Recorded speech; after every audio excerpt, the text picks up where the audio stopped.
ஜல்லிக்கட்டு நடத்த உச்சநீதிமன்றம் இடைக்கால தடை விதித்துள்ள நிலையில் அவசர சட்டம் இயற்றுவது குறித்து மத்திய அமைச்சரவையில் இன்று விவாதிக்கப்படுகிறது.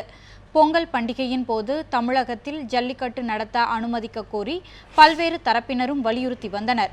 இதனையடுத்து கடந்த 7ஆம் தேதி ஜல்லிக்கட்டு நடத்த அனுமதி அளித்து மத்திய அரசு அறிவிக்கை வெளியிட்டது.